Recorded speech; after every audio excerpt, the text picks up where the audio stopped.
Muchas gracias a todos por su presencia aquí. Siempre es un grato y un honor particular para Hogan Lovells tener la oportunidad de estar aquí con colegas, amigos, competidores, árbitros, expertos y sobre todo y en especial voy a agradecer en esta ocasión a nuestros socios y socias que vinieron del extranjero, desde París, desde Londres, desde Madrid y de otras latitudes para efecto de estar aquí el día de hoy con nosotros. No les miento, sí creo que este tema es el que me ha apasionado más en los últimos 10, 12 años, porque, y ya probablemente me hayan escuchado en el pasado, para aquellos que somos más grandes de edad y veíamos todavía 2001, Odisea del Espacio, decías, veo algunas caras que dicen sí, otras de los jóvenes dicen ¿qué es eso?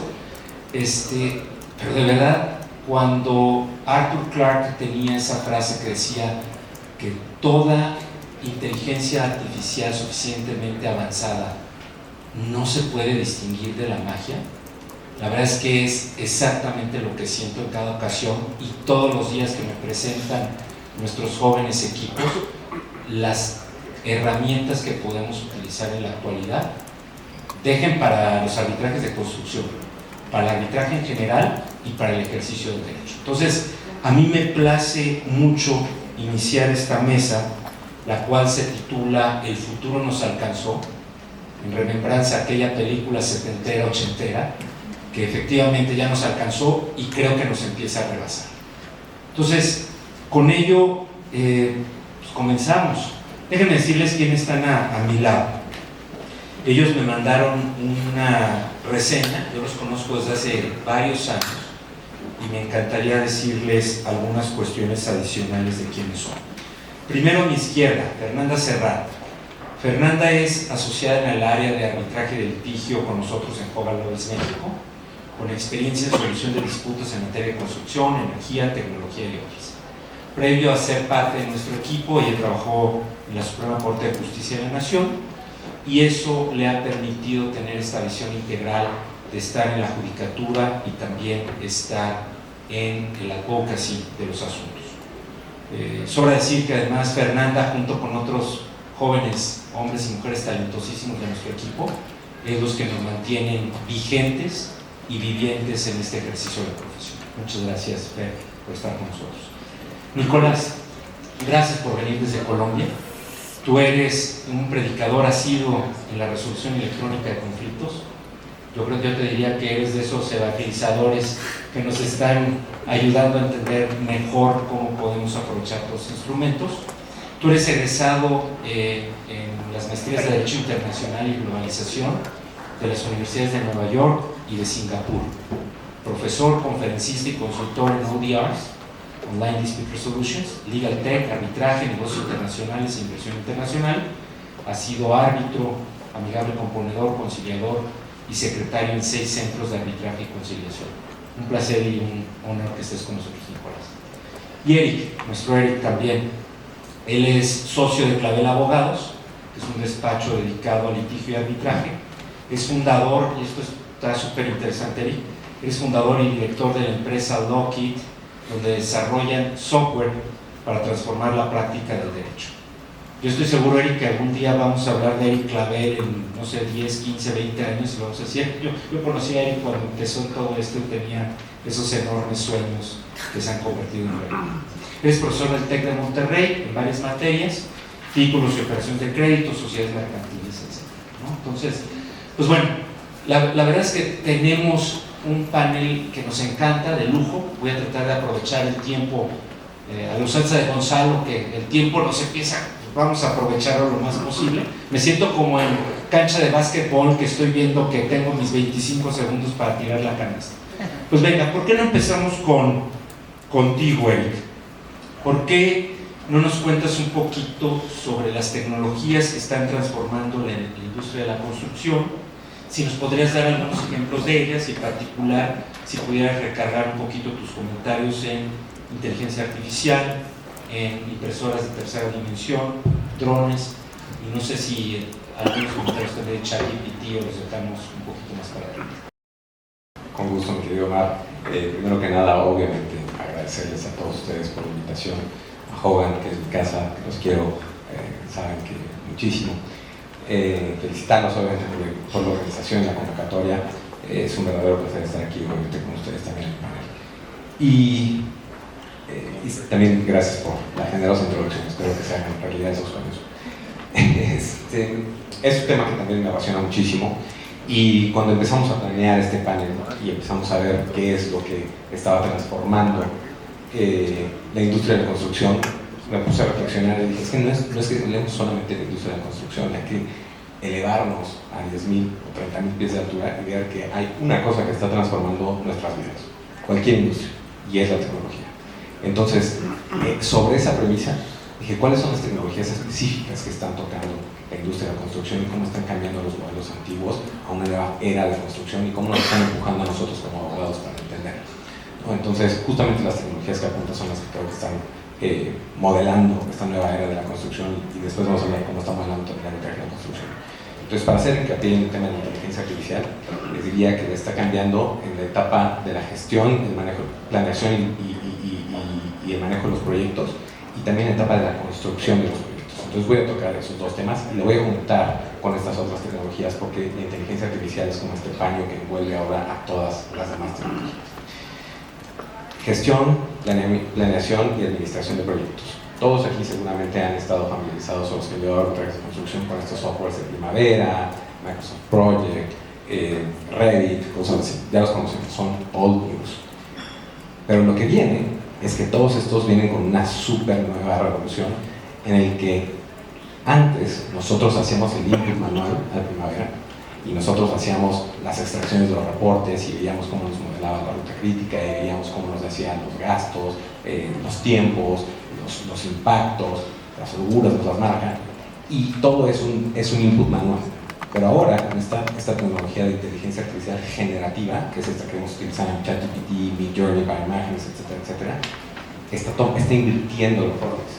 El input que va a tener estos sistemas va a seguir siendo el mismo. Oye, quiero tener este megaproyecto con estas ciertas características, y lo que te va a regresar no va a ser solamente lo que tú ingresaste de una forma ya esquemática, sino te va a decir, oye, yo te sugiero, de todos los datos que he recabado de todos mis usuarios, porque cuántos no hemos usado Primavera, cuántos no hemos usado Microsoft Project, o cuántos no han utilizado el Autodesk 360, en todos los proyectos del mundo, he recabado todos esos datos y sé que en estas etapas hay demandas, sé que en estas etapas se elevan los costos, sé que en estas otras cosas hay más riesgos. Entonces te voy a marcar cuáles son los riesgos, dónde hay sobrecostos, dónde hay excedentes de tiempo, y te voy a decir cuál es el mejor modelo a pesar de lo que tú me has dado, y voy a generarte sugerencias. Y esto lo va a hacer a lo largo de todo el proyecto. Entonces ya no es solamente una interacción de input y ver lo que nosotros hemos metido al sistema como solamente un repositorio de información y que lo organiza como nosotros lo hayamos hecho, sino que vamos a tener ese output que nos da el sistema con base en el aprendizaje que he tenido de todos los proyectos que se están utilizando en esos mismos software. Y creo que ahí es en donde viene la revolución de la gestión de los proyectos y la administración de los proyectos. Creo que lo acaba de anunciar Autodesk, que creo que son de los más prominentes desarrolladores de software de construcción, y su inversión máxima para la siguiente década es inteligencia artificial para que haga exactamente esto que les estoy diciendo. Acaba de lanzar el producto mayo 23 de este año. Y ahora, en la etapa de la construcción, y sé que estamos aquí cortos de tiempo, pero me voy rapidísimo. La inteligencia artificial también está teniendo un impacto tremendo. ¿Cómo? Montándose o ayudando a otras tecnologías. Les voy a contar una anécdota de hace muchísimos años de qué es lo que sucedía en una etapa de planeación de una construcción o de preparación de una construcción y lo que está sucediendo ahora. Hace muchísimos años yo vivía en Jalisco y tenía el gusto de conocer a alguien que quería desarrollar un hotel de súper lujo allá encallado en una montaña, y decía, es que es el mejor lugar que existe. La verdad es que era precioso el lugar, es una montaña, unos acantilados, unas playas bellísimas, pero el problema es que era imposible llegar. Y el dueño del proyecto nos decía, tengo dinero para hacerlo, pero me lo voy a gastar solamente en viajes en helicóptero para que podamos llegar y ver el lugar, y pues medir y sacar todo lo que tenemos que hacer. Y entonces ese proyecto eventualmente se desarrolló con una inversión extraordinaria de solamente viajes en helicóptero. Y al día de hoy estas personas siguen desarrollando hoteles de superlujo y dicen, olvida los helicópteros, hoy lo hacemos todo con drones. Llegamos al punto más cercano, tenemos un dron que le dura la pila 3-4 horas y lo mandamos. Y hay alguien que lo controla. Y hay un empleado que se dedica literalmente a ser operador de drones. Y el dron no solamente lo opera esta persona, sino que el dron ya conoce la ruta. El dron sabe hacer mediciones. El dron va a buscar algunas elevaciones de terreno y va modelando el territorio que está en el perímetro que le marca el operador que tiene que mover. La inteligencia artificial ayuda. Entonces, ese cambio de que fueran personas en un helicóptero allá a la montaña, o en los casos de gasoductos que tienes que pasar por un terreno que sea muy inhóspito, o incluso instalaciones submarinas, que también hay drones submarinos. Pues, en este reciente evento de Titán, un dron fue justamente a ver lo que pasaba. Entonces, así es como lo está modelando el dron más de inteligencia artificial. Y en la etapa de la construcción completa, ya cuando se trata de meter máquinas y todo, ya están removiendo el personal. Hace poquito me tocó una consulta de una empresa que se dedica a paneles solares, campos solares gigantescos. Me dijo, oye, ¿cuáles son las implicaciones legales de esta propuesta que me está llegando de un potencial subcontratista? Y la propuesta era, yo no te voy a tener ninguna persona en el campo, voy a tener puros operadores remotos, y lo que voy a poner son máquinas que tienen un módulo, más o menos como de su tamaño. Es un módulo que controla la máquina y opera toda la excavación con las medidas exactas en tus vidas. No tiene turnos, trabaja las 24 horas siempre y cuando tenga gasolina. Dime cuáles son las implicaciones legales. Anteriormente, o bueno, actualmente, muchas de las construcciones pues, siguen teniendo operadores, excavadores, etc.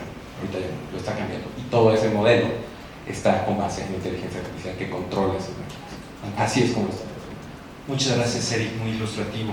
Nicolás, tú que eres un experto también en estos temas, ¿qué impacto tienen estas herramientas tecnológicas en la decisión de disputas que surgen en materia de construcción? Y gracias otra vez por venir desde Colombia. No, a ustedes muchas gracias por la invitación, Omar, estoy muy contento de estar acá, como les decías tú, evangelizando. Además, en esto ya comencé hace más de 10 años, y al principio era una voz en el desierto, uno hablaba de ODR y resolución electrónica, y la gente era como, o le decían uno muy bonito, y llegó la pandemia, y también la pandemia me llevó a llevar un poquitico esto de la palabra, digamos, de hablarlo, a la práctica muy en la línea de lo que acaba de decir Eric, ¿no? Es cómo uno hace para optimizar la resolución de conflictos, y algo que nace muy de una inquietud que yo llevaba desde la universidad, de que a mí no me gustaba cómo funcionaba la justicia en Colombia, no me gustaba, me sentía muy incómodo. Yo empecé en una firma de litigio y creía que eso no era la vía. Y conocí ODR, la resolución electrónica de conflictos, en el año 2012, cuando había un grupo de trabajo en Naciones Unidas, y yo trabajaba en el Ministerio de Justicia, y yo creo que por aquí vamos. Y mucho de lo que hemos hablado hoy, varias de las intervenciones, se responden con este tipo de cosas, con la lógica de la tecnología que ya llegó a la construcción, como nosotros los abogados la empezamos a adoptar en el ámbito de la resolución de conflictos. Entonces, si quieren, ponemos el video, por favor. Miren un poquitico cómo funciona esto. La lógica es que uno pueda poner información fácilmente, incluso de manera muy sencilla, en el ámbito de un dispute board, por ejemplo. Uno puede poner la información del caso de manera clara, con notificaciones automáticas, donde yo pongo los archivos, las fotos, todo lo que yo necesite incluir para todas las personas o los usuarios involucrados en un conflicto de construcción. Entonces, acá le digo, bueno, tengo un problema, digamos, por ejemplo, con unas tuberías, necesito subir información, doy información básica, y hago que esta información, que pongo en menos de un minuto, le llegue al abogado, al ingeniero y eventualmente al adjudicador, a la persona que va a resolver el conflicto. Entonces ya todos saben desde el inicio, y acá sí que funciona para los enemigos acérrimos las cláusulas escalonadas, porque esto se lleva todo en tiempo real, y yo sí puedo garantizar una negociación directa, donde yo puedo darle un tiempo exacto en plataforma para que acepten o rechacen lo que yo estoy diciendo. Y eso agiliza, por ejemplo, si yo tengo un término de negociación, y también me permite a mí empezar a entender, generar ofertas, incluso ofertas ciegas, con teoría de juegos e inteligencia artificial, que me ayude la misma plataforma a ayudar a resolver el conflicto. Entonces, esto pues, puede servir para todo tipo de conflictos, pero lo importante es que yo pueda tener distintas etapas, en una que puede ser de negociación, o lo puedo llevar a una segunda etapa de mediación, es decir, puedo escalonar.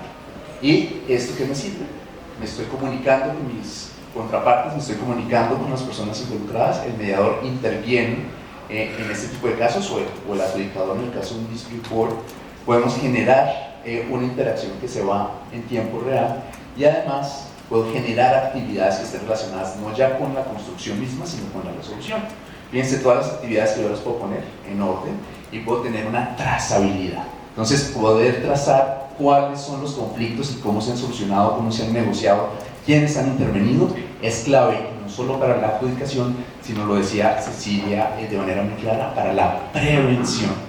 Entonces, esto es una manera en la que yo puedo tener trazados claramente quiénes son las personas involucradas, cuáles son los documentos que están ahí, quién y en qué momentos intervino, cuáles fueron las reuniones que hubo, las grabaciones de esas reuniones quedan todas en plataformas. Luego yo puedo saber paso a paso qué es y cómo se está desarrollando el conflicto. Y vuelvo a lo que decía Eric hace un minuto, ya hay compañías como DocMining que le ayudan a uno a recoger toda la información que queda acá en la plataforma y utilizarla para efectos de prevención. Entonces yo tengo acá no solo una información que es muy útil para saber cómo se está resolviendo el conflicto, sino una información que también es extremadamente útil para saber cómo prevenirlo en el futuro. La plataforma misma me dice, hubo estas y estas variables en los conflictos, se presentaron conflictos con este tipo de características, y en el siguiente proyecto o en la siguiente etapa del proyecto no se van a presentar porque yo tengo un informe con estadística, con data mining. Entonces es un poco la lógica en que la resolución de conflictos hace parte no como un anexo, sino como una parte integral de la construcción, porque ayuda a que la construcción funcione bien. Fantástico, muchísimas gracias.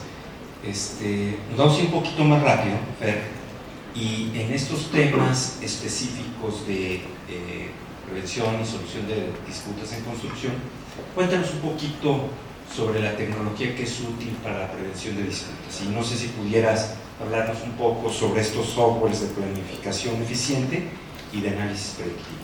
Claro, primero que nada, pues muchas gracias y felicidades a todo el equipo Juan Nobel por este gran evento, y gracias por invitarme a participar en este panel a platicar sobre grandes pasiones que tengo, el arbitraje y la tecnología. Ahora, atendiendo a tu pregunta, Omar, sí, hay dos softwares en los que me gustaría, o herramientas que me gustaría platicar para la prevención de disputas en materia de construcción. Uno son los programas de planificación y gestión eficiente de proyectos. ¿Cómo nos ayudan estos softwares? En el primer panel platicábamos sobre particularidades de las disputas en materia de construcción. Platicaban sobre temas de cómo manejar la productividad, comunicaciones para poder detectar aceleraciones y retrasos, cómo manejar los sobrecostos. Por ejemplo, estas herramientas nos pueden ayudar a detectar tempranamente estos problemas. Por ejemplo, puedes asignar las tareas y llevar el avance de esas tareas en tiempo real. ¿Qué tareas, en qué etapas del proyecto se están realizando, a cargo de qué equipos están? Y tú, al terminar el día o al terminar determinada tarea, pones el nivel de avance. ¿Cómo nos pueden ayudar? A ver, estamos llegando a los tiempos que tenemos en el programa de trabajo, no estamos llegando, estamos teniendo una aceleración, un retraso.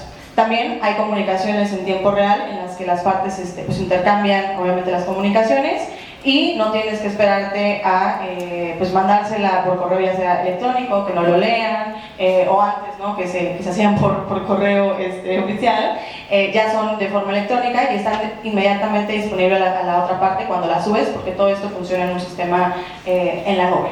También hablábamos de temas de formatos para notificaciones, ¿no? Que a veces los contratos tienen formatos muy complejos que no los pensamos cuando los estamos negociando. En estas plataformas ya puedes ajustar el formato para que sea exactamente como dice el contrato, lo llenas y lo mandas a la contraparte. Entonces, en lugar de hacerlo todo en las formas tradicionales que se vienen haciendo, lo podemos hacer ahora pues en la nube, de una forma digital, de una forma inmediata. Y eso obviamente nos ayuda a prevenir disputas, porque pues todos sabemos lo que está pasando al mismo tiempo. Después, el análisis predictivo. Ya que tenemos todos estos documentos en la nube, incluso también puedes subir temas de facturas, obviamente los contratos, toda esta información que subes a estas plataformas, Existen programas que nos pueden ayudar a hacer un análisis o descargar al día la información relevante que se está actualizando en esas plataformas. En lugar de que tengas ahí una persona a las 3 de la mañana que están actualizando el sistema, estos sistemas o softwares pueden retraer esta información y detectar aceleraciones, retrasos, anomalías, desviaciones en el proyecto. Entonces te pueden así como dar un red flag de, oye, algo está pasando con el proyecto, puede que sea real o no, pero sí que ya tienes como la alerta para que puedas prevenirlo, o ya que se detecta que realmente hay una anomalía, pues reaccionar eficientemente y rápidamente para poderla solucionar, no tener que llegar a la disputa, ¿no? Esas son básicamente las herramientas. Oyéndote hablar, me recuerda mucho a los dashboards con los que en Hogan Lovells trabajamos, donde podemos detectar con esa minería de datos que comentabas, Nicolás, podemos medir todo lo que se pueda medir. Claro, no en la industria de construcción, sino en la industria la de los tiempos, las personas, en la industria de las personas, que es precisamente dar soluciones legales de valor, ¿no? Nicolás, y al ratito voy a regresar contigo porque todo lo que dijiste me recordó mucho Singapur, Corea del Sur, Estonia, Canadá, etc. Vamos a regresar contigo. Pero Eric, antes esto lo veía en Black Mirror, lo veía algunas series de ese estilo, pero ahora pues en solución de controversias, y tú has escrito sobre eso, sobre blockchain, el uso de inteligencia artificial generativa. Por cierto, hace como 3-4 semanas The Economist le dedicó prácticamente su portada y mucho de su contenido a inteligencia artificial, que probablemente sea el invento más importante de la historia de la humanidad, solamente después del internet. Cuéntanos un poquito sobre cómo nos pueden ayudar estas tecnologías, blockchain, inteligencia artificial generativa, para resolver este tipo de situaciones. Sin duda, la ola de la inteligencia artificial llegó, va a arrasar y va a durar mucho tiempo. Entonces, sobre estas dos tecnologías voy a hablar por separado, primero blockchain y luego inteligencia artificial. Cómo blockchain puede ayudar en el tema de la resolución de controversias. Creo que hay un factor crítico, que es dos factores críticos. Voy a tocar primero el tema de las pruebas. Blockchain, para quienes no conozcan la tecnología, es básicamente un sistema de registro digital que requiere a varias personas para poder hacer un registro. Nicolás y yo tenemos que estar de acuerdo en registrar una cierta cosa para que se quede ese registro permanentemente. Si no está de acuerdo Nicolás, no se va a quedar el registro. Yo intento forzar, es imposible. Recientemente en el nuevo Código Nacional de Procedimientos Civiles y Familiares incluyeron una disposición que dicen que las pruebas almacenadas en un blockchain son prueba plena. Entonces, cuando yo vi eso dije, wow, o sea, no sé si el legislador mexicano verdaderamente conoce a profundidad la tecnología, le puso algunas salvedades ahí a cómo hacer este tema de las pruebas, pero dije, bueno, le está dando una relevancia importantísima a una tecnología que probablemente no muchos de nosotros conocemos y conocemos a profundidad, pero independientemente de eso, vale la pena explorarlo porque como los problemas que se dan en arbitrajes de construcción que hace ratito mencionaban, lo de las órdenes de cambio, que si la tinta roja, la tinta azul, etcétera, todo eso se eliminaría. Si hay una orden de cambio en el blockchain, independientemente de que no esté firmada, no esté hecho, si está ahí, como Nicolás y yo la validamos, es una prueba y es irrefutable prácticamente, por disposición expresa de la ley. Creo que ahí hay un valor importantísimo y también creo que para abogados hay una buena oportunidad de negocio, desarrollar blockchain y ver cómo es que ahí se pueden almacenar estas pruebas en los contratos y todo. Y hablando de los contratos, es también la misma tecnología que nos permite hacer los contratos inteligentes. Es un sistema de registro en donde se captura información, pero también se puede capturar valor, dinero. Es como funciona básicamente como el depósito de seguridad que damos cuando entramos a un hotel y necesitamos congelar $50, $100 por cualquier cargo que tengas. Lo mismo sucede en el blockchain. Te pueden capturar una cierta cantidad de dinero y si se dan algunas condiciones que tú puedes registrar dentro de ese sistema, se ejecuta automáticamente y se liberan los fondos. Entonces, en ese sentido, en las pruebas y en la ejecución de los contratos puede ayudarnos mucho. Y después me voy a inteligencia artificial, que sé que tenemos poco tiempo. Y creo que es en donde vienen las cosas más importantes. Y les quiero platicar una anécdota rapidísima. Traigo un correo electrónico que me llegó el día de ayer. Tenemos un procedimiento arbitral, estamos mandando un memo bastante extenso, lo platiqué con el cliente, le dije, estas son lo que vamos a tocar, me dijo, perfecto, proyecta, le mandan el primer draft cuando lo tengas. Ya, se lo mandé y me responde el día de ayer, oye, fíjate que estoy dando un paseo por Londres, por no sé dónde, visitando las plantas de la empresa, y pues la verdad es que está largo el memo. Entonces lo metí a ChatGPT Y le pregunté si es que estaba todo lo que tú me habías comentado que estaba hace 3 semanas. Y ChatGPT me dijo que sí. Entonces, sobre esa base estoy muy confiado, así que puedes presentarme. O sea, obviamente no estoy sugiriendo que metan sus cosas a ChatGPT. No es un consejo que daría aquí. Pero se me hizo súper interesante lo que hizo el cliente, con la responsabilidad que eso implica. O sea, al final del día es el dueño de información del asunto. Pero dije, oye, para el análisis de asuntos, los árbitros que muchas veces se enfrentan con cantidades gigantescas de información, cuando haya las salvaguardas de confidencialidad importantes, puedes meter los memoriales, puedes meter las pruebas y te puede dar información, ¿no? Entonces, para analizar las disputas y sobre todo para hacerlas más sencillas, cuando hay memorias muy repetitivos o que son un poco claros, puede ayudar bastante. Y la última, para resolución de controversias muy sencillas. Ahorita lo digo muy sencillas, pero estoy avanzando de forma muy rápida. Y este es el ejemplo que pongo muy seguido. Plataformas como Uber, Rappi, etcétera, tienen mecanismos de solución de controversias internos, que no es necesariamente un arbitraje propiamente dicho, pero a través de un algoritmo de inteligencia artificial dicen, oye, ¿a quién le corresponde pagar un cargo de cancelación en el caso de los Ubers? ¿Le corresponde pagarlo al chofer o le corresponde pagarlo al pasajero? Y dice, bueno, voy a analizar el perfil de rider que tiene Eric, qué tipo de tarjeta de crédito tiene, cuántos viajes ha tomado, cuántos ha cancelado en el pasado, y sobre esa probabilidad estadística voy a decir si Eric tiene razón o el chofer tiene razón, y sobre eso hago el cambio.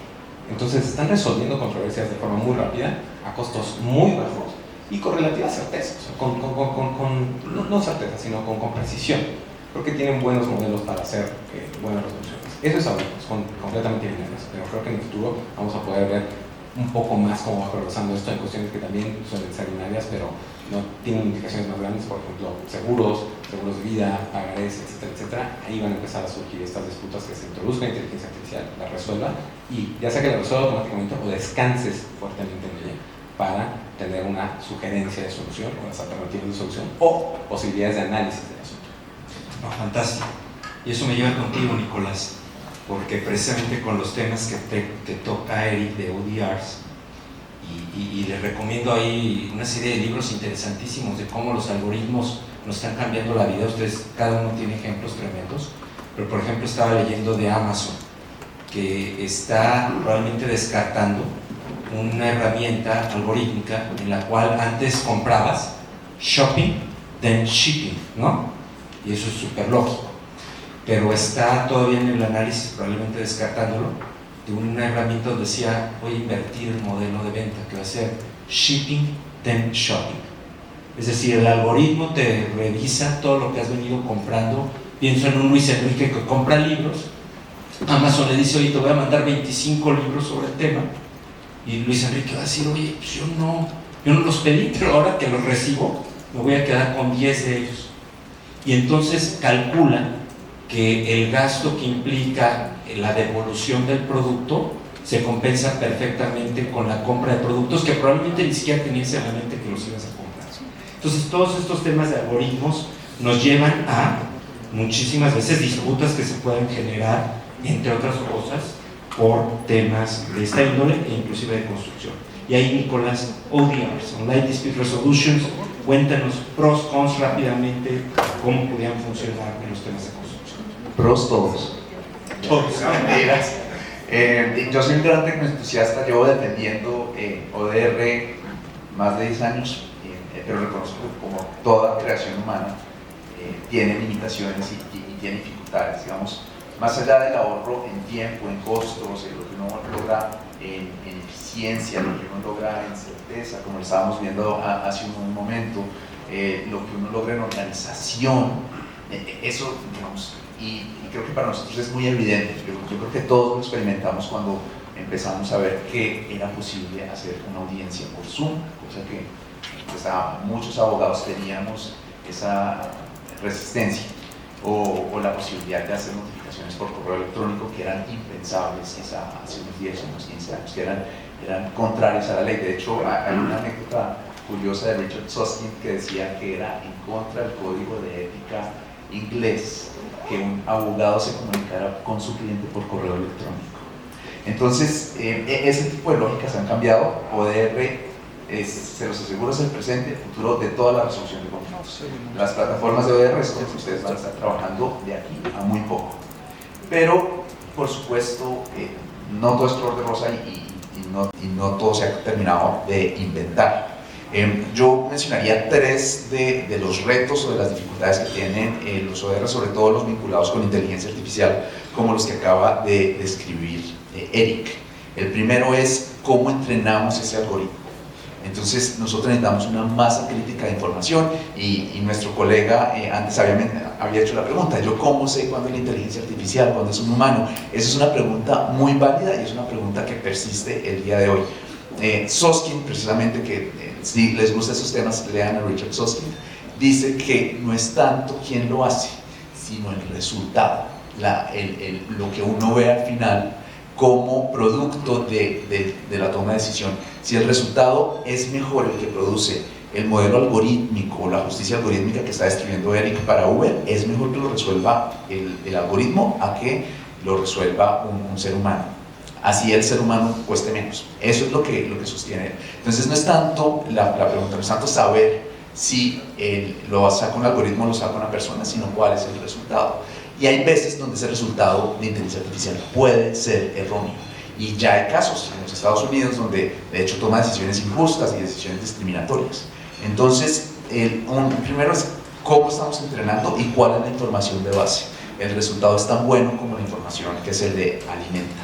El segundo tema que yo les mencionaría rápidamente en temas de retos es la cultura, ¿no? Hay un tema que nosotros tenemos que adoptar y abrazar estas tecnologías, y esto también implica, y sobre todo en nuestro medio, en nuestro entorno, pues hacer ese cambio de mente y tener esa apertura a decir, bueno, yo voy a utilizar esta herramienta. No estoy tan acostumbrado, pero eso nos pasó cuando empezamos a utilizar el correo electrónico. Entonces, y ese es un cambio pues, que toma tiempo. De hecho, en Colombia pasó algo curioso, y es que hubo protestas antes de que implementaran la tecnología para que no se implementara, y después de que la implementaran para que no la quitaran. Entonces, nos vamos a tener que, digamos, acostumbrar a utilizar este tipo de herramientas. Y la tercera dificultad o reto que yo creo que veo en las plataformas de ODR es la posibilidad de que nosotros nos volvamos dependientes. Hay un sesgo que se llama, en inglés le dicen el over-reliance. ¿Qué pasa si yo, como tomador de decisiones, dejo, como lo que acaba de escribir Eric, esto me lo dijo ChatGPT? Hubo jueces en Colombia que acabaron de tomar unas decisiones y dijeron que consultaron ChatGPT. Eso es suficiente, eso es una fuente del derecho, eso demuestra, el juez responde, pero eso es suficiente. Entonces, por supuesto, la tecnología buenísima, pero entonces no puede ser que el árbitro le pregunte el caso a ChatGPT y esa sea su nota arbitral. Esos serían los tres. Fantástico. Como dicen, por cierto, Susskind, si pueden ver la historia y la evolución que ha tenido, su primer libro, The End of Lawyers, luego tiene una evolución interesantísima con Tomorrow's Lawyers, luego su último libro, 2019, Online Courts and the Future of Justice, y ahora con sus hijos está publicando uno que se me hace fantástico, que se llama A World Without Jobs.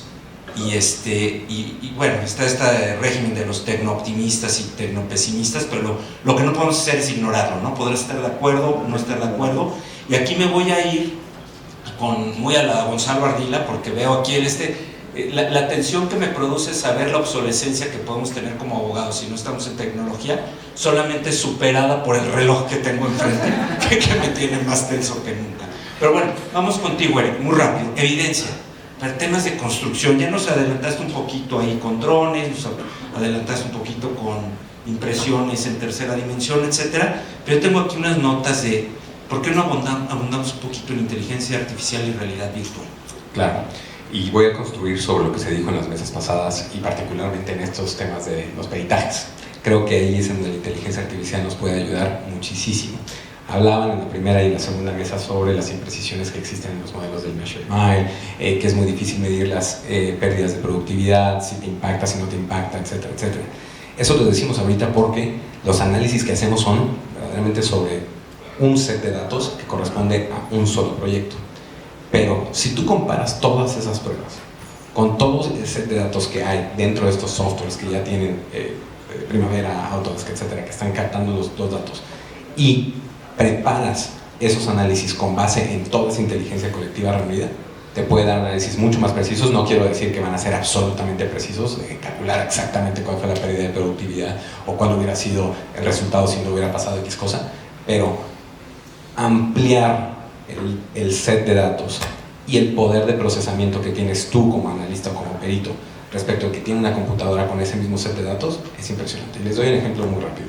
Hace poquito me llegó un dictamen pericial en donde venían, ya saben, el típico soporte que es el anexo C433 y es todo el soporte en Excel que hacen los peritos.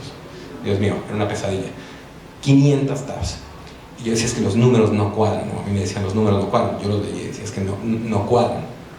Entonces, con el permiso del cliente, desde luego, le dije, oye, déjame utilizar un software en donde yo meta las fórmulas que están dentro de este libro de Excel en un software de inteligencia artificial y que me analice si las fórmulas corresponden a los valores que tenemos en el caso o no, y si son congruentes los datos del input con las fórmulas que están poniendo y con el output que tenemos.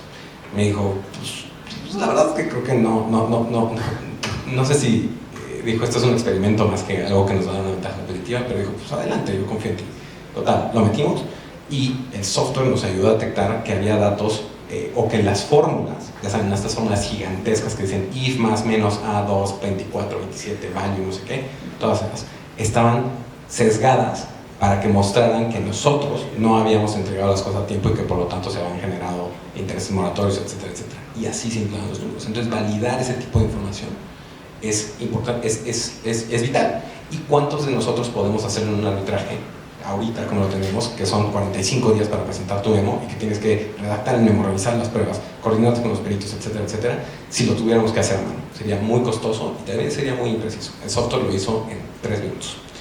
Y el tema de la realidad aumentada creo que también es otro tema importantísimo. Y les cuento una anécdota que me pasó hace un par de años. Tuve la oportunidad de probar uno de estos visores, no sé si lo han visto, ahorita están en las plazas. Probé uno que es un poquito más sofisticado y nos metieron en un modelo de realidad virtual que eran 3 cosas. La primera era un puente que estaba en proceso de construcción. La segunda era un espacio submarino. Era la planta esta que explotó hace mucho tiempo, la de British Petroleum, no me acuerdo cómo se llamaba ahorita, la del desastre. Pero bueno, en fin, era esa planta y era un sitio de un rascacielos en construcción. Entonces me dijeron, te vamos a meter estos modelos y pues prepárate porque vas a sentir que está muy real y agárrate porque si no te vas a caer en el rascacielos. Dije, no, estás loco. Total, me puse el visor que tenía lleno de cables y así, esto hace un par de años. Y no pueden creer, o sea, me estaba cayendo yo del rascacielos. Sentí miedo, sentí vértigo, o sea, era impresionante. Y para donde quiera que volteara veía las varillas, además teníamos audífonos, entonces veía las varillas, veía los aviones pasar, o sea, podía casi tocarlos. O sea, yo instintivamente levanté mi mano, tenía los joysticks y pues me di cuenta que no lo podía tocar, pero o sea, la realidad me consumía, ¿no? Entonces, estas inspecciones judiciales que hacemos ahorita a los sitios en donde se está construyendo algo, una planta donde hay una disputa para los dispute boards, pues probablemente ya vayan a ser innecesarias con ese tipo de tecnologías. Esto fue hace un par de años. Hace poquito presentó Apple el nuevo Vision Pro, que es este visor que parece unos Googles, y antier me metí a ver una cosa que se llama SDK, Software Development Kit, y es básicamente como te dice Apple que diseñes ecosistemas dentro de eso. Y no lo podía creer, era una cosa impresionante. No sé si se acuerdan las películas estas de Avengers o cualquier tecnología o cualquier película tecnológica de Star Wars, que veías un holograma que está flotando y que con la mano lo empiezas a mover y empiezas a quitar una capa y otra capa y otra capa. Lo vi dentro del software development. Y si ves Minority Report es lo mismo. Exacto, es impresionante. Entonces, la verdad es que yo nunca pensé, o por lo menos hace unos años no pensaba que algún día fuera a ver yo algo así como holográfico. No es, necesitas tener los googles para verlo o el visor para verlo.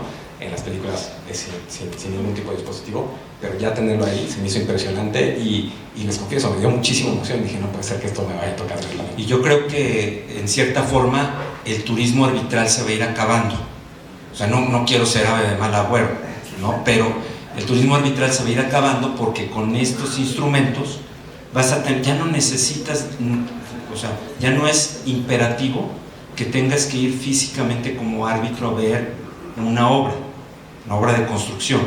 Es posible con el uso de drones, con realidad virtual, con realidad aumentada, con todos estos elementos que puedas estar ahí.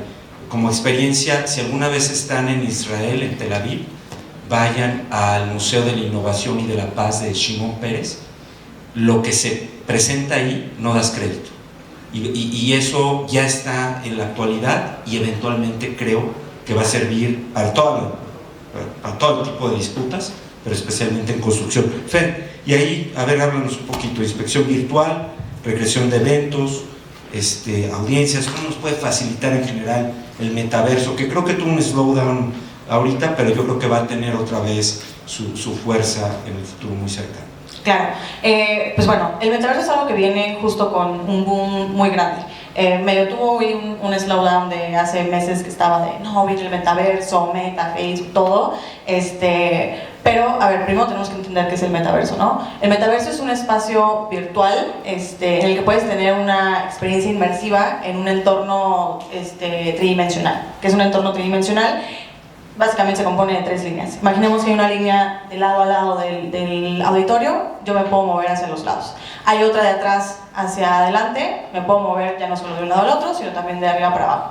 La tercera línea cruza todas estas, imaginemos que es un columpio. Yo puedo subir y puedo bajar.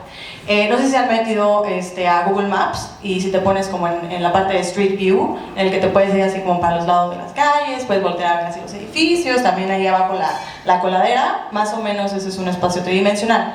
Ahora imagínense que esta calle de Google Maps la ves con unos visores de realidad virtual, pues ya te sientes como que estás en la calle. De hecho, hace como un año, ¿te acuerdas, Omar, que fuiste con tu familia, te acompañamos unos compañeros de ahí de Hogan a una experiencia inmersiva en París, y realmente era pues como estar caminando ahí en realidad virtual, ¿no? Esto lo podemos trasladar al metaverso. Podemos recrear sitios de construcción, podemos recrear modelos 3D, planos en los que se puedan visualizar de una forma muchísimo más inmersiva. También se pueden recrear eventos, accidentes. Obviamente, a ver, si ya pasó una explosión en un sitio, pues no podemos ir a ver de primera mano pues qué fue lo que pasó, ¿no? Pero ese tipo de tecnologías nos pueden ayudar a recrearlos y tener esta experiencia inmersiva en el metaverso. Nos puede ayudar también a relacionarnos peritos, tribunal arbitral, partes. Esto lo podemos llevar como a audiencias, pero creo que para audiencias podríamos hacer un panel específico para hablar de metaverso de audiencias, porque tiene también muchos bemoles. Uno, ¿cuál es el lugar del arbitraje? ¿A quién, a qué estado me puedo ir a pedir auxilio judicial al arbitraje? ¿Dónde puedo pedir la anulación de un laudo arbitral o su ejecución? Padrísimo, ¿no? Por cuestiones de tiempo me voy a ir a cuáles son los pros y contras de poder realizar estos desahogos de pruebas en el metaverso. Pros, creo que hay muchísimos. Uno es el costo. Podemos estar todas las partes que queramos, ver un modelo, visitar un sitio de obra de manera virtual, lo que sea que se vaya a realizar en el metaverso al mismo tiempo. No tenemos que trasladar ni a las partes, ni a los expertos, ni al tribunal arbitral a el sitio para poder inspeccionar. Dos es el ahorro de costos que ellos significan. Exacto, también. Dos es que podemos acceder virtualmente a sitios que pueden ser de acceso remoto. O sea, que como decía Eric, por ejemplo, que está allá en la montaña y que tenemos que llevarlos a todos en un helicóptero, podemos hacerlo. O también sitios que son peligrosos, o sea, que se encuentran en una situación crítica o de peligro para pues, la integridad física, podemos hacer esta inspección virtual y no tenernos que trasladar y poner en peligro nuestras vidas, ¿no? Contras, la percepción sensorial. Evidentemente, todavía no estamos en el punto en el que pues, podamos realmente sentirnos como si estamos en el sitio, a ver olores, tacto, realmente estar ahí o una experiencia más inmersiva, pues no, o sensorial no la tenemos todavía, pero pues vamos hacia allá. No sé si ubican la película de Ready Player One. Creo que esta película expresa muy bien lo que es el metaverso, y en la película podemos ver que hay personas que entran desde su compu al metaverso, ya te vas un poquito más en la escala de instrumentos tecnológicos, ya tienes tus lentes de realidad aumentada, incluso llegan a trajes para poder tener una sensación en el metaverso, olores, todo esto. Creo que vamos a ir hacia allá. Omar, ¿me dejarías hacer un comentario pequeñito sobre esa parte de los cons? Es literalmente un minuto. Disney se dio cuenta de este tema de la percepción sensorial y tiene una división que se llama o trabajadores que se conocen como los Imagineers. No son engineers, Imagineers. O sea, el genio de Disney en todos lados. Y entonces se dieron cuenta que se faltaba esta percepción sensorial y están desarrollando un espacio en donde hueles, percibes el viento, la presión atmosférica, la textura del suelo, con solamente estar dentro del espacio. Te lo recrean dentro de una pequeña cabinita y dicen, para que toda esta percepción que estamos creando a través de un mecanismo artificial de tecnología sea lo más cercano a la realidad. Y estaba viendo por ahí un documental que quienes se metían decían, pues ya no quiero salir. Claro, tremendo. Y esto me lleva, y espero que esté siendo de interés para todos ustedes, si no, pues nos dicen todavía tenemos 15 minutos para sofisticar algunas cosas más. Pero yo quisiera hacer un apuntamiento muy rápido, si me permiten. Yo creo que esto nos lleva a preguntas y a reflexiones interesantísimas. Uno, la primera sería como árbitros. Aquí hay muchos árbitros destacadísimos, tanto a nivel nacional como internacional, sobre preguntarnos, y nada más me voy a abocar a este tema, sobre el uso de la tecnología en el arbitraje y en el arbitraje de construcción. Lo primero es, bueno, ya el tema de videoconferencia ya lo hemos superado, yo creo que ya se vuelve esta historia, ¿no? Antes no lo era, ahora podemos usar Zoom, Knox, Teams, Webex y todas las plataformas que se puedan imaginar. Se ha creado una gran industria ahí. El uso real de drones en las inspecciones, ¿qué implicaciones va a tener eso? ¿Va a sustituir o no lo que es estar presente en una diligencia? Me pongo a pensar en el Ministerio Público o en los fiscales que tienen que dar como prueba plena para el acreditamiento, por ejemplo, del cuerpo del delito, pues estar ahí físicamente. Lo estás cuando estás en un dron, en ese tipo de inspecciones virtuales. Temas de almacenamiento de documentos. Créanme que creo que estudiar la carrera de Derecho fue más fácil que estar aprendiendo toda la cantidad de elementos y herramientas que necesitamos como abogados para todos estos sistemas de almacenamiento de documentos, manipulaciones, todo lo que podemos hacer para poder jugar con estos datos, etc. O sea, un gran reto. Uso de softwares, los famosos relativities, etc., ¿no? ChatGPT, yo les diría, aprovecho rápidamente un comercial. En noviembre escribimos varias personas, Fernanda Serrano, Andrés Peña, Eduardo Lobatón, un artículo sobre tecnología y arbitraje en México, pero dejamos que las conclusiones las hiciera ChatGPT. Cada vez que le ponemos las conclusiones, la otra vez el artículo y las conclusiones, mucho mejor las conclusiones. Entonces esto nos lleva a pensar muchísimas cosas desde el punto de vista como árbitro, como abogado de parte, sobre el uso y el uso ético de este tipo de instrumentos. Preguntas que nos tenemos que estar haciendo. ¿Le debemos de informar a las partes que el árbitro o las partes están usando este tipo de mecanismos o no? ¿Qué tipo de cuestiones? Yo creo que hacer las preguntas adecuadas desde el punto de vista ético va a ser sumamente importante en el uso de estas tecnologías. De hecho, la Barra Americana de Abogados establece en sus comentarios a su código de conducta modelo que se considera un uso adecuado, un uso apropiado, o más bien un ejercicio apropiado del derecho, estar al tanto en las tecnologías que se utilizan. Es decir, ejercer adecuada y éticamente la profesión significa estar en la vanguardia de las tecnologías. En México no tenemos eso. La pregunta es, ¿nos tenemos que hacer ese tipo de reflexiones? ¿Tenemos que modificar nuestros códigos de ética? Y al final vamos a hablar del upskilling, el reskilling que necesitamos, ya dejen para arbitrajes de construcción, para el ejercicio ético y adecuado de la profesión. Bueno, el comercial es, ojalá puedan leer este artículo, Tecnología e International Arbitration en México. Creo que vale la pena. Estamos tratando de aportar un granito al foro jurídico. Y un artículo que no tiene desperdicio de nuestro colega Orlando Cabrera, del Journal of International Arbitration, The Future of International Arbitration in the Age of Artificial Intelligence. De las cosas que más me gustaron, pero la punta, nos llevaríamos el resto a lo mejor de las siguientes horas platicando, pero por ejemplo algo que me encanta es el momento en que un software de inteligencia artificial resuelva controversias. ¿Es ético, no es ético? Las reglas de arbitraje, por aquí anda Frida Altamirano, deben de renovarse para que no sean solamente personas, seres humanos, que se permite este híbrido. Ya ni hablamos de los cyborgs en el futuro. O sea, todas estas preguntas que nos hacemos, que parecen a lo mejor muy futuristas, vale la pena empezarlas a reflexionar de forma muy seria, y nuestro colega Orlando Cabrera nos regala de verdad un artículo espléndido sobre estos temas. Entonces, con ese comercial, bueno, un último, aprovechando, Hogan Lovells tiene ya un brazo tecnológico. Creó una empresa exclusivamente tecnológica que se llama Ultimate. Les invito a que vean en la página web, porque lo que hace es tratar de leer un poquito lo que el mercado va a traer en el futuro.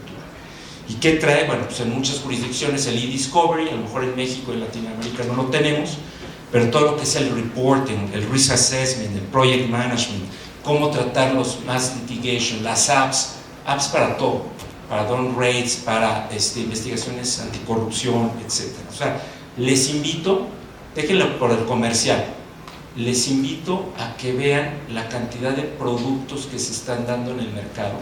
Le pedí a uno de nuestros colegas, Ana García, a Fer, sáquenme todas las herramientas que hay para hacerle la vida al abogado más fácil.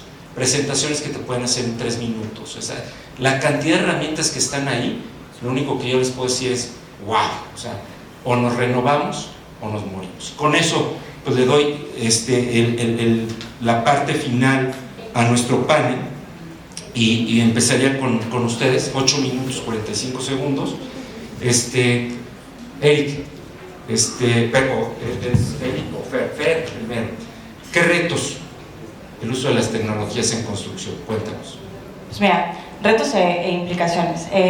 Hay muchísimos, como bien mencionabas, ya está la tecnología en nuestra vida, entonces tenemos muchísimos retos y muchísimas implicaciones. Me gustaría enfocarme en 4 importantes. Primero, costos de implementación. La tecnología nos viene a facilitar la vida, pero es muy costosa. El momento de la gestión y administración de los proyectos, pues ahí realmente las partes pues pueden costearlo bien, pero donde viene el reto es, por ejemplo, utilizar la tecnología en procedimientos arbitrales. Siempre o generalmente hay una parte económicamente más fuerte que la otra. Entonces, ¿qué pasa cuando hay una parte que tiene la posibilidad de aportar o de contratar todos estos softwares para presentación de evidencia, para análisis de daños, todo esto, y la otra parte no? Estamos hablando realmente de que ambas partes tuvieron la misma capacidad de presentar su caso. Lo dejo sobre la mesa. 8. Consideraciones éticas. Ya lo comentabas, ¿qué tan ético es que nosotros dejemos que el software haga todo? Por ejemplo, en la gestión de los proyectos, ya tenemos la plataforma que nos ayuda a llevar las tareas, a evaluar los costos, si estamos con retrasos, y tenemos plataformas que nos ayudan a leer toda esta información y nos dan alertas en caso de que detecten una anomalía. ¿Qué tan ético es que le dejemos pues, toda la tarea a la tecnología, ¿no? ¿Qué tan ético es nosotros como abogados ya representando a nuestros clientes o como árbitros en un tribunal arbitral, que le dejemos toda la tecnología? Recientemente hubo un caso en Estados Unidos, no era de arbitraje, es de litigio, en el que una de las partes le pidió ayuda a ChatGPT para presentar su caso. ChatGPT le dio casos, copy-paste, y los presentó. Estos casos no existen. La contraparte se dio cuenta porque dijo, oye, no encuentro los casos, juez, por favor, requiere a la parte que aclare su escrito. Y ahora la parte, es un tema de malpractice. Sí, no, pero es que lo peor es que la parte regresó a ChatGPT, le dijo, oye, ¿dónde los encuentro? Les dio los datos y lo volvió a presentar así, y no existen esos datos. No es que ChatGPT mienta, es como un fenómeno de la tecnología que se llama como, está alucinando ChatGPT, pero ChatGPT, y lo mencionaban Nicolás, va a ser tan bueno como los datos que contenga. Entonces, si contiene datos de internet, que una parte se inventó y lo subieron, y existen datos y fragmentos de casos, pues eso es lo que te va a dar, pero nosotros tenemos pues, la obligación obviamente de corroborar estos datos, ¿no? Finalmente, responsabilidad. Responsabilidad en softwares que nos ayudan a gestionar y administrar proyectos. ¿Quién es responsable por una falla tecnológica? Todo eso lo tenemos que ver en el momento de contratar y considerar la opción de utilizar estas plataformas, ¿no? ya nosotros como abogados, como tribunal, ¿qué responsabilidad tenemos justo por una mala praxis profesional? Por meterle y tratar de dejarle a ChatGPT que sea toda la chamba y nosotros no revisar. La tecnología, como comenta Omar, viene y nos viene a pues, aligerar la chamba. A lo mejor plataformas como Relativity, que antes teníamos 30,000 documentos que teníamos que revisar, nos ayuda a reducirlo a 2,000. 2,000 ya no es tan inhumano como revisar 30,000, ¿no? Pero aún así tiene que haber un ojo humano supervisando la tecnología y tenemos que conocer toda la tecnología que utilicemos, cómo funciona, porque así, sabiendo su funcionamiento, podemos conocer los alcances y la forma en la que la podemos explotar al máximo para ayudarnos a tener una vida muchísimo más eficiente, pero también podemos conocer los límites y cuándo es cuando ya nos puede dejar de apoyar o cuándo es que nosotros tenemos que intervenir como abogados y como profesionistas. Oh, adelante, fantástico. Hablar de ChatGPT, Bing, Bard, Harvey, pareciera que es un nuevo lenguaje, pero que todos lo tenemos que estar manejando, ¿no? Eric, muy rápido, ¿cómo ves el futuro del arbitraje en materia de construcción y tu takeaway? Par de minutos. Ok, entonces esto tiene que ser muy rápido, lo resumiría en una sola frase, que es muy desafiante, pero gracias a eso muy emocionante también. ¿Y por qué digo que es muy emocionante? Porque primero hay que superar el obstáculo que dijo Nicolás. Lleva 10 años predicando el ODR y todavía hay gente que se resiste a la adopción de la tecnología, ¿no? Entonces lo que está sucediendo es que habemos algunos que, yo no soy un evangelizador como tal, pero soy proponente absoluto de que lo utilicemos. Entonces lo vamos a utilizar y vamos a empezar a emplear estas tecnologías dentro de los procedimientos arbitrales, y la parte que pierda o que no esté de acuerdo lo va a llevar a un litigio. Y ahí es donde va a haber muchísima contenciosidad respecto del uso y la validez del uso de esas nuevas tecnologías. Imagínense ustedes si ahorita es un problema presentar un correo electrónico a un juez de distrito aquí en la Ciudad de México, ¿cómo va a ser cuando le pongamos la pregunta de, oye, este contrato estaba subido, es un contrato inteligente, blockchain, y es prueba plena en términos del el código nuevo? O fíjate que este laudo lo dictaron los árbitros con asistencia de ChatGPT o con otra herramienta. Entonces le vamos a dar unas herramientas brutales a aquellos que quieran resistir a la tecnología o intentar darle 1000 vueltas a que hayan perdido el asunto, ¿no? Entonces por ahí va a ser grandes desafíos la adopción y lograr superar esto. Una vez que pasemos eso, vamos a entrar a una nueva era de arbitraje, y eso creo que es el takeaway para mí. A mí me tocó contigo estar en lo que creo que es la era pasada. Contigo mandé el último memorial en papel, te acordarás, hace varios años, y mandamos las carpetas en papel. Eso ya no existe. Y tú me contabas que anteriormente pues ni siquiera había correos electrónicos, ni mucho menos. O sea, han habido varias eras de arbitraje. Estamos pasando ahorita de esa de papel y las carpetas y los binders para las audiencias a que todo esté en la nube, binders electrónicos, etc. Vamos a llegar a esa nueva época después de que pase la contenciosidad, en la que aceptemos que las pruebas sean analizadas con un sistema de inteligencia artificial, que estén alojadas en un blockchain y que los árbitros analicen, revisen e incluso decidan los casos con apoyo de inteligencia artificial. Ahí es donde creo que estemos y todos tenemos que estar preparados. Voy a resumir en una frase que dijo: el corazón de este evento lo hizo nuestro socio y amigo Luis Enrique Graham, y le preguntamos what lies ahead, y me encantó la frase: a wonderful challenge. Así lo veo. Nicolás, contigo vamos prácticamente a cerrar. Reskilling, upskilling para los abogados, especialmente en materia de arbitraje de construcción. Sí, yo creo que lo primero que uno tiene que ver en esto no es tan difícil. Digamos, es que uno suele creer, yo no me considero de verdad una persona muy dada a la tecnología, nunca lo consideré. Lo que yo sí veía es que tocaba, y cuando lo empecé a hacer me di cuenta de que no es tan difícil, uno puede hacer incluso desarrollos de inteligencia artificial con la ayuda de ChatGPT. O sea, una persona, un abogado sin formación en programación puede programar. No es tan difícil si uno se toma el trabajo de entenderlo. Si nosotros entendemos laudos arbitrales del CIADI de 300 o 500 páginas, ¿por qué no poder entender cómo funciona una herramienta de este tipo? Lo primero es quitarse un poco ese velo que solemos tener, y en realidad eso se llama misoneísmo. A mí me gusta mucho esa palabra, ese miedo a lo nuevo es el que a veces dice, no, yo no me quiero meter en esto va a ser doble trabajo, y siempre que uno le ponen, me toca reportar esto en línea, no, esto es doble trabajo. No, van a ver que con el tiempo es menos trabajo. Entonces, el primer reskilling que yo diría es quitarse uno esa barrera mental. Y en el upskilling es simplemente como mantenerse informado. Veo que esto pasó. Leer un poquitico, no es una cosa tan compleja. Y además todo el diseño, y detrás de esto pues hay una disciplina nueva que se llama el diseño legal. Todo esto está hecho para que sea amigable con el usuario. ¿Quién no puede utilizar Facebook? ¿Quién no puede utilizar Instagram? Y esto va a ser mucho más fácil de lo que era pues antes. No sé, hacer un memorial. Yo no me imagino cómo sería hacer un memorial en máquina de escribir, ¿no? O hacerlo a mano, como lo hacían hace 40, 50 años. Entonces uno hacer un memorial y buscar las fuentes. Eso es lo mismo. Entonces, el reskilling es quitarse la barrera mental y el upskilling es actualizarse de manera que podamos afrontarlo. Fantástico. Tengo la indulgencia de un minuto, Luis Enrique. ¿Sí? Por favor. Take away. Fernanda, ¿qué nos llevamos el día de hoy? Que la tecnología está para quedarse. Tenemos que explotarla al máximo, pero tenemos que también utilizarla consciente, responsablemente y sobre todo éticamente. Conocer la tecnología para que podamos hacerla nuestra aliada. Eric.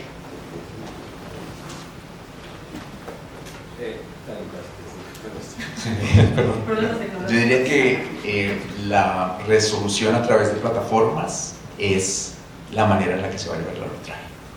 ¿Cuánto tiempo crees que eso va a ocurrir? 2 años. 2 años. Wow. Yo me sumaría a lo que dijo Nicolás, que le perdamos el miedo y que no solamente la conozcamos, sino que nos metamos y la desarrollemos, porque quienes la están desarrollando y la están dominando son quienes están dominando esas industrias. Entonces, hagámoslo o nos vamos a quedar relegados. Si me permiten contribuir ahí con una frase que he repetido constantemente, que es de Mario Benedetti, y es la pregunta que nos hacemos como abogados, es: cuando creíamos que teníamos todas las respuestas, de repente nos cambiaron todas las preguntas. Y con ello, dicen en una serie de estudios en Estados Unidos que hay un estudio que dice que los jueces en Estados Unidos, creo que en el distrito de Nueva York, niegan más libertades provisionales bajo caución cuando se está acercando la hora del lunch, y son más, creo que lo leímos en Noise, ¿verdad, Frankie? De Kahneman y otros, ¿no? Pero cuando han comido, han tenido su lunch, se vuelven más complacientes, más empáticos precisamente a otorgar este tipo de cuestiones.